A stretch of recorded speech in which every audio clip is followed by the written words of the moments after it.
प्राणायाम की दिशा में बढ़ते हुए सर्वप्रथम हम प्राणायाम के बारे में कुछ समझते हैं कि क्या है प्राणायाम। प्राणायाम का मतलब है प्राणों का आयाम। हमारे जो प्राण है, हमारी प्राण वायु जो हम लेते हैं, श्वास जो लेते हैं, उसके आयाम का विस्तार किस तरह से किया जाए, वो है प्राणायाम। प्राणायाम बहुत से प्रचलित हैं। लोग अक्सर देखा जाता है कि कपालभाति करते रहते हैं, जबकि कपालभाति प्राणायाम की श्रेणी में नहीं आता। वो क्लिनजिंग प्रोसेस है। प्राणायाम धीरे धीरे किए जाते हैं। कपालभाति हमने देखा है तेज़ी से किया जाता है, इस तरह से। ये प्राणायाम नहीं, ये है क्रिया। ये कपालभाति क्रिया कहलाती है, ये प्राणायाम नहीं। ये सिस्टम को क्लीन करने के लिए की जाती है, कुछ देर की जाती है। इसको ज़्यादा देर नहीं करना होता है, बस 2-3 मिनट इसको करना होता है और वो जो सिस्टम की जो भी है ना गंदगी है वो साफ़ हो जाती है और उसके बाद में प्राणायाम किए जाते हैं। प्राणायाम का आरंभ हम क्लिनजिंग प्रोसेस जो हमारा कपालभाति है उससे ही आरंभ करेंगे। हम ज़्यादा देर नहीं करेंगे, बस 1 मिनट हम कपालभाति क्रिया करेंगे, उसके बाद प्राणायाम की ओर अग्रसर होंगे।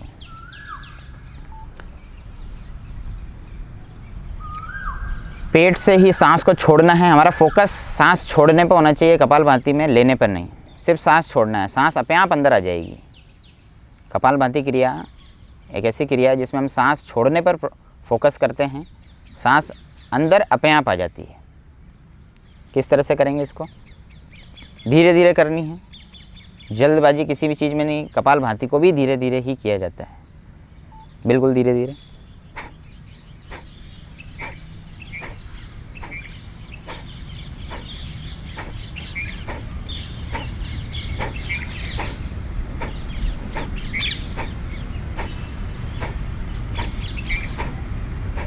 रिलैक्स, कंटिन्यू, लगातार करने की ज़रूरत नहीं है। अपन रुक रुक के भी कर सकते हैं इसको। एक बार पुनः करेंगे कपालभाति।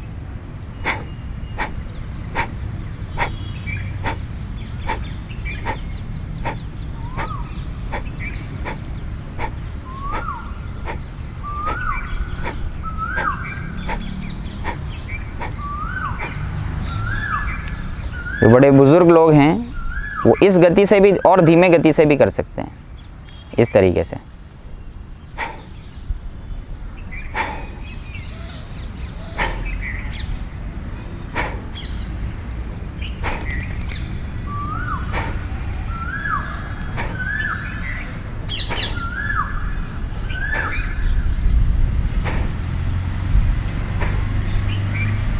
यह है कपालभाति क्रिया। प्राणायाम की ओर बढ़ने से पहले एक चीज़ हम समझते हैं कि हमारे शरीर में नाड़ियों का क्या महत्व है और किस तरह से प्राणायाम हमारे नाड़ियों को जागृत करने के लिए उपयोग में लिया जाता है। मुख्य रूप से 3 नाड़ियाँ, मुख्य 3 नाड़ियाँ हमारे शरीर में होती हैं। एक हमारी होती है ईड़ा नाड़ी। ईड़ा नाड़ी होती है हमारे राइट नोस्ट्रल्स से शुरू होती है और हमारे शरीर में मेरुदंड के सहारे राइट साइड से होती है। और एक होती है पिंगला नाड़ी जो हमारे लेफ़्ट नोस्ट्रल से होती है, हमारे मेरुदंड के लेफ़्ट साइड में होती है। और जो मेरुदंड में होती है सीध में, वो होती है सुषुम्ना नाड़ी। और सुषुम्ना नाड़ी को जागृत करने के लिए, क्योंकि सुषुम्ना नाड़ी अगर जागृत होगी तो ही हमारा शरीर स्वस्थ रहेगा, तो उसके लिए हम ईड़ा नाड़ी और पिंगला, ईड़ा और पिंगला, जिसको मेडिकल साइंस में सिंपैथेटिक और पैरासिम्पैथेटिक्स, जो साइंस के विद्यार्थी हैं वो ये समझ सकते हैं कि किस तरह से जो राइट नोस्ट्रल है हमारा सिंपैथेटिक्स नर्व से कनेक्ट होता है और लेफ़्ट नोस्ट्रल है वो पैरासिम्पैथेटिक नर्व से कनेक्ट होता है। तो हमारे सिंपैथेटिक और पैरासिम्पैथेटिक, योग की भाषा में कहें ईड़ा और पिंगला, और योग की भाषा में हम इसको सूर्य नाड़ी और चंद्र नाड़ी भी कहते हैं, क्योंकि योग की कई परंपराएं रही हैं। तो राइट नोस्ट्रल जो कि हमारा ईड़ा नाड़ी है वो सूर्य को संकेत करता है, और जो हमारी पिंगला नाड़ी है वो हमारे चंद्र को संकेत करती है। और सूर्य और चंद्र से हमें ये भी ज्ञान हो जाता है कि सूर्य का मतलब गर्मी, यानी जब हमारी ईड़ा नाड़ी सक्रिय रहेगी तो हमारे शरीर में गर्मी उत्पन्न होगी, और जब हमारी पिंगला नाड़ी सक्रिय रहेगी यानी चंद्र, तो चंद्र शीतलता का प्रतीक है, तो शीतलता उत्पन्न हमारे शरीर में होगी। तो सबसे पहले हम करेंगे अनुलोम विलोम, जिसे कहा जाता है अनुलोम विलोम प्राणायाम, और इसको नाड़ी शोधन प्राणायाम भी कहते हैं। अनुलोम विलोम प्राणायाम करने के लिए हम किसी भी सुखासन में या पद्मासन में या और भी किसी भी सामान्य आसन में बैठ जाएंगे। इस वक्त मैं सुखासन में, ये सुखासन है, सुखासन में बैठा हुआ हूँ और लेफ़्ट हैंड में ज्ञान मुद्रा लगाएंगे। तर्जनी और अंगूठे के जो ऊपरी सिरा है उसको कनेक्ट करेंगे, बाकी की 3 उंगलियां स्ट्रेट और उसको अंगूठे पर रखेंगे और राइट हैंड से हम लगाएंगे विष्णु मुद्रा। विष्णु मुद्रा इस तरह से लगाएंगे और जो हमारी जो लास्ट की 2 उंगलियां हैं, तीसरी और ये चौथी उंगली, इसको इस तरह से ओपन रखेंगे और इससे हम हमारे जो लेफ़्ट नॉस्ट्रल है उसको बंद रखने के लिए उपयोग करेंगे और अंगूठे से राइट नॉस्ट्रल को बंद रखने के लिए उपयोग करेंगे। और शुरुआत जो है अनुलोम विलोम की हमेशा लेफ़्ट नॉस्ट्रल से होगी और अंत भी लेफ़्ट नॉस्ट्रल से होगा, यानी शुरुआत जिससे करेंगे और अंत भी उसी से करेंगे। तो अनुलोम विलोम में हम सर्वप्रथम अंगूठे से हमारे राइट नॉस्ट्रल को बंद करेंगे और लेफ़्ट से सांस लेना प्रारंभ करेंगे।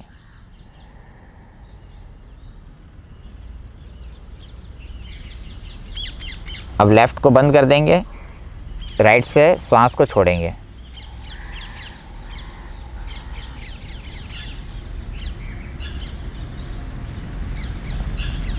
पुनः राइट से ही श्वास लेंगे।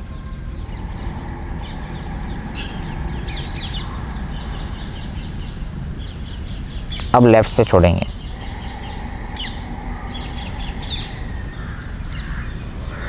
अब कितनी देर छोड़ना है और कितनी देर लेना है, इसके लिए हम काउंटिंग से सांस लेंगे और काउंटिंग से सांस छोड़ेंगे।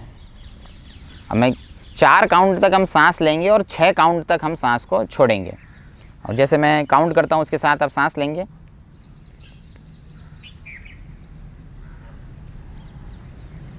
1 2 3 4। अब राइट नोस्ट्रल से सांस को छोड़ेंगे 6 काउंट तक। 1 2 3 4 5 6। अब पुनः राइट से सांस लेंगे 4 काउंट तक। 1 2 3 4 और फिर राइट को बंद करके लेफ़्ट से 6 काउंटिंग तक छोड़ेंगे। 1 2 3 4। ये काउंटिंग मन में चलेगी, क्योंकि अगर आप बोलते रहेंगे तो फिर सांस नहीं ले पाएंगे। ये मन में हम काउंट करते रहेंगे और सांस को लेते और छोड़ते रहेंगे। एक बार पुनः करेंगे, सांस लेंगे,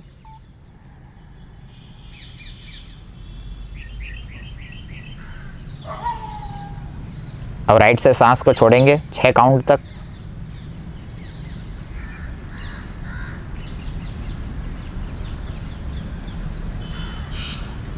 पुनः राइट से सांस लेंगे 4 काउंट तक।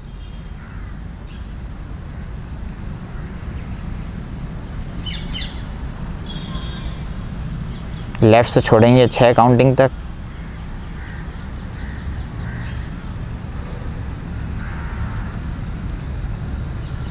ये अनुलोम विलोम या नाड़ी शोधन प्राणायाम जिसे कहते हैं, वो इस तरह से। इसको कभी भी कर सकते हैं, इसकी कोई बाध्यता नहीं है। दिन में, दोपहर में, सुबह, शाम, कभी भी कर सकते हैं। खाना खाने के बाद में भी हम इसको कर सकते हैं। थोड़ा गैप दे करके घंटे भर बाद हम खाना खाने के बाद भी अनुलोम विलोम प्राणायाम कर सकते हैं। बाकी खाली पेट तो कभी भी कर सकते हैं इसको। अगले प्राणायाम की ओर बढ़ते हैं हम। अगला प्राणायाम जो है हमारा वशिष्ठ प्राणायाम, जो हमको लेट करके करना होता है। बहुत ही प्रभावशाली प्राणायाम है। इस कोरोना के दौर में इस प्राणायाम को डॉक्टर्स लोग एक है ना टेक्निकल वर्ड रख दिया उन्होंने, पता है उस टेक्निकल वर्ड मुझे याद नहीं आ रहा है। उसको एब्डोमिनल ब्रीदिंग उन्होंने नाम दे दिया है। वो लेट करके उन मरीजों को करवाते हैं। दरअसल वो वशिष्ठ प्राणायाम है। भगवान वशिष्ठ द्वारा इसको सही तरीके से स्थापित किया गया था, इसलिए इसका नाम वशिष्ठ प्राणायाम रखा गया। तो देखते हैं कैसे करते हैं वशिष्ठ प्राणायाम। कोरोना के मरीजों के लिए बहुत ही लाभकारी, ऑक्सीजन की पूर्ति कर देता है ये। इस तरह से लेट जाएंगे, घुटने इस तरह से ऊपर की ओर मुड़े हुए, हाथ बिल्कुल ज़मीन से टच, और सांस लेना है। और सांस हम लेंगे पेट में, सीधा उदर में जाएगा हमारा सांस और उदर गुब्बारे की तरह फूलेगा और फिर सांस छोड़ते हुए धीरे धीरे ये नीचे गिर जाएगा। इस तरह से रहेगा हमारा पूरा ब्रीदिंग प्रोसेस। और इसको लेटे लेटे भी किया जा सकता है, इसलिए कोरोना के मरीज़ जो बेड पर हैं, कोई भी दिक्कत है उनको, तो वो लेटे लेटे भी इसको कर सकते हैं। तुरंत उनके ऑक्सीजन लेवल में सुधार आ जाता है, इसलिए वो डॉक्टर भी इसको करवाते हैं। कैसे करना है? गहरी सांस लेंगे पेट में और नाभि का क्षेत्र ऊपर उठेगा।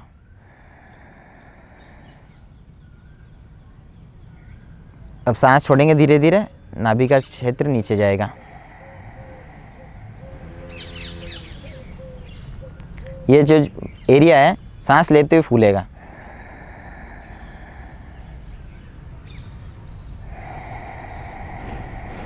सांस छोड़ते नीचे। बस ये सामान्य, बिल्कुल सिंपल, सबसे सरल, क्योंकि इसको लेट के किया जाता है तो ये और भी सरल हो जाता है।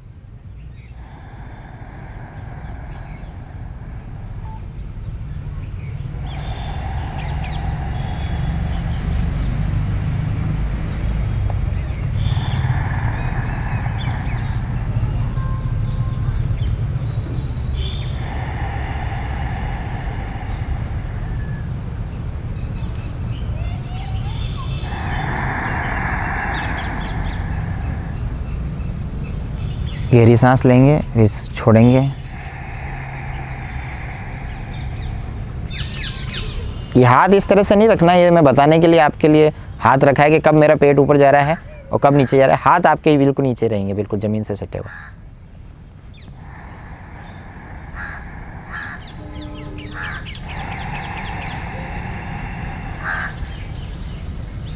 सांस लेंगे गहरी, धीरे धीरे छोड़ेंगे।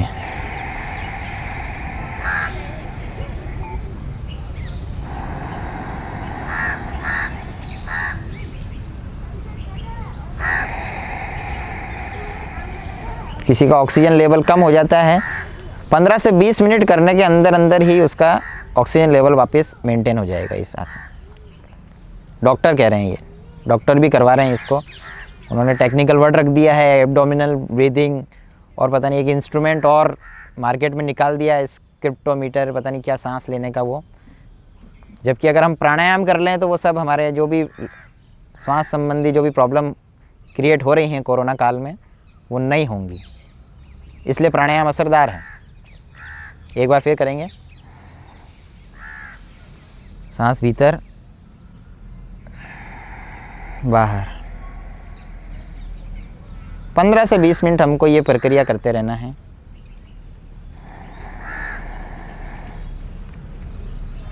और वैसे भी हम मोबाइल में, टीवी में न्यूज़ें देख देख कर यूँ फालतू में ढेर सारा समय व्यर्थ कर देते हैं। और हमें ऐसे प्राणायाम और योग करते समय ऐसा लगता होगा कि बहुत जोर आ रहा है, बहुत ही समय नहीं मिलता है। तो थोड़ा हम इस चीज़ को समझें और अपने लिए समय निकालें।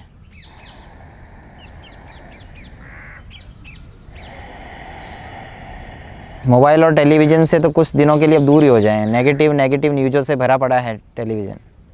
नेगेटिव न्यूज़, नेगेटिव अप्रोच तुरंत हमारी इम्यूनिटी को डाउन कर देती है। पॉजिटिव रहें, सोच से, विचारों से पॉजिटिव रहें, कोरोना पॉजिटिव ना रहें।